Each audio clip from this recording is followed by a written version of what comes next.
Look at how amazing this looks. Hey everybody, Crystal Beaudry here with Crystal's Clean Kitchen, where we help make clean eating a lifestyle. So we are doing a series that is all about Girl Scout cookies. So if you haven't checked out our chocolate keto approved Thin Mint cookies, make sure to go do that. And then we also made some keto approved Samoa Girl Scout cookies. Oh, those are my favorite. They're so delicious. And I will make sure to link those down below, but go check those out. Well, in today's episode, we're going to be making some tagalongs, which are a shortbread cookie with peanut butter and chocolate, and oh, it's delicious. You guys are going to love it. And you know what? Surprisingly easy to make and easy to keep in your fridge or your freezer for a healthy treat. Here is all our ingredients we are going to use. We are going to start with 2.5 cups of some almond flour. We're using our Kerrygold butter, 6 tablespoons. Now you want it to be cool, not so cold, so warm it up a little bit. And by warm it up, I mean let it sit on the counter for a few minutes.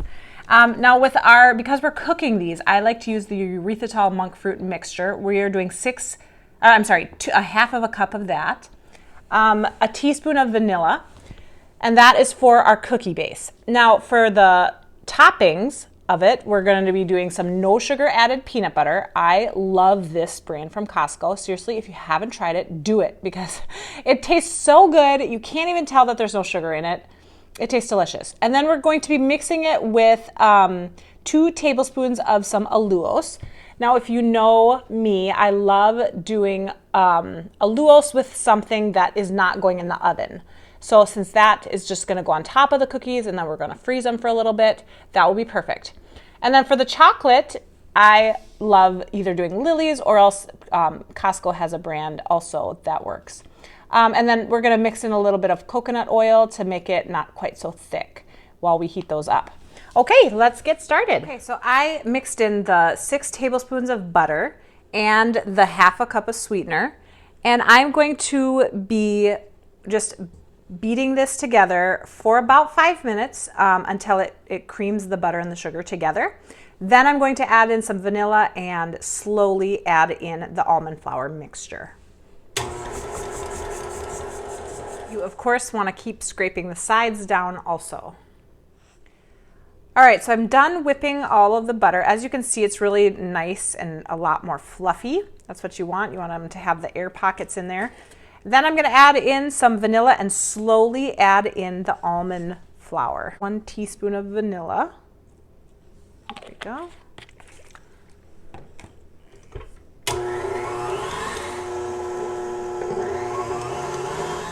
I'm also going to just make sure that there's no clumps of butter on the bottom by continuous stirring also.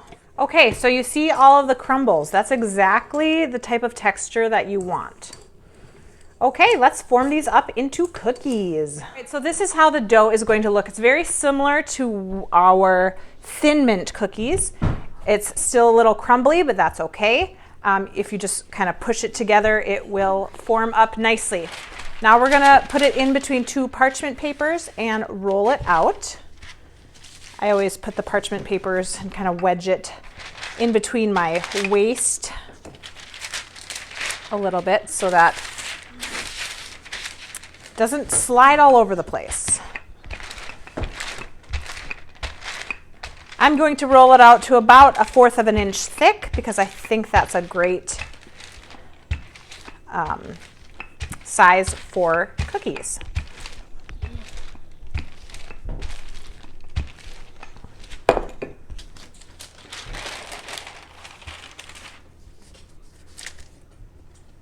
Now some of the edges are a little thinner, so I'm going to do it more towards the middle and then I'll just reform it and roll it out again. Okay, so to cut the shapes and then we'll get a spatula and put them on the cookie sheet. Okay, that one might be too thick, honey boy. Really? Yeah, this side I didn't roll out as good. Oh, okay, then I'll do this side. Okay, good. Now, whenever you're cutting cookies, you want to make sure to do them real close to the next one so that you get the most out of it. This side is too thin, so just do it kind of in the middle. Mommy, too. Yep. You do that one. Good. Hannah, do you want to do it over here? Now you got to line it up good. Oh, well, not quite. It's all right. Okay.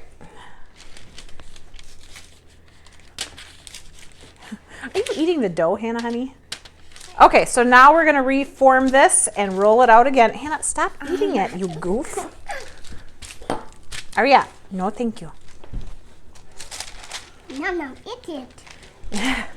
Well, I'm glad you like the dough, but it has raw, oh wait, no, this doesn't have raw eggs in it.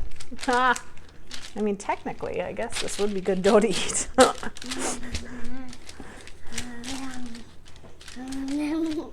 Aria! So I'm about to make the peanut butter layer. I got my allulose.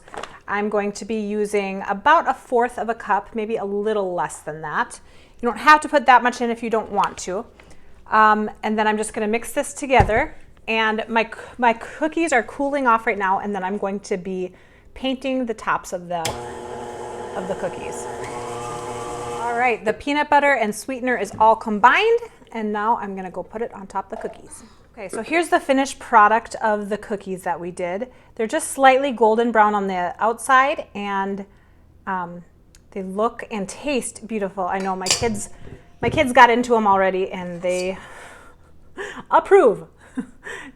They loved them. Okay, so I'm just gonna paint this on the top, and then I'm gonna be putting this in the freezer until the peanut butter is completely solid. Once it's completely solid, then I can cover it with chocolate. You know what this reminds me of? This kind of reminds me of an Oreo. I don't know why. Probably this is the painting of the middle. We are going to be making our chocolate sauce to put over our cookies. So I have a cup of the Lily's chocolate chips, and then I'm going to take some coconut oil. Now, I don't normally measure out my coconut oil, but I guess that's about 1 to 2 tablespoons of coconut oil. Now, the reason why we put coconut oil in it is it helps it, when it is melting, to be a little thinner. So it's not incredibly so thick. And then I'm gonna heat it up in the microwave for 30 seconds at a time, and then I'm gonna stir it until it's completely smooth. So we have our heated chocolate sauce here. My assistant, Kaden, is going to be handing me the cookies. We're just gonna flip them around in the chocolate sauce. I have 2 forks here. Now, the reason why I do the forks is because it helps, just dump it in. It helps get all the excess chocolate off without wasting chocolate. Because that's something you don't wanna do. Okay, we're gonna line these up. Oops, thanks, bud. And then we're gonna put these back in the freezer until they set, and then they'll be done. All right, you guys, well, these just came out of the freezer. They look great. You know, these were pretty easy to do. I know there was a lot of steps, but they were really easy steps. So make a batch of these, keep them in your freezer so that you have a healthier option for some treats, and let me know in the comment what your favorite Girl Scout cookie is. Thank you guys so much for watching. Are you ready for the taste test? Let's do it. Wow. Normally, I'm not a huge fan of peanut butter cookies, but these are amazing. Oh my gosh, I love them. Thank you guys so much for watching.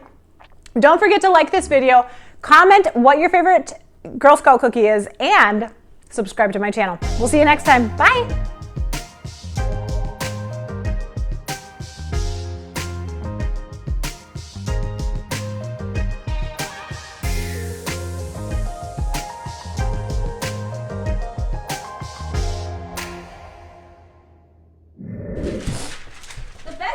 About having a mom that cooks is that you get all the treats. Yes, that is correct.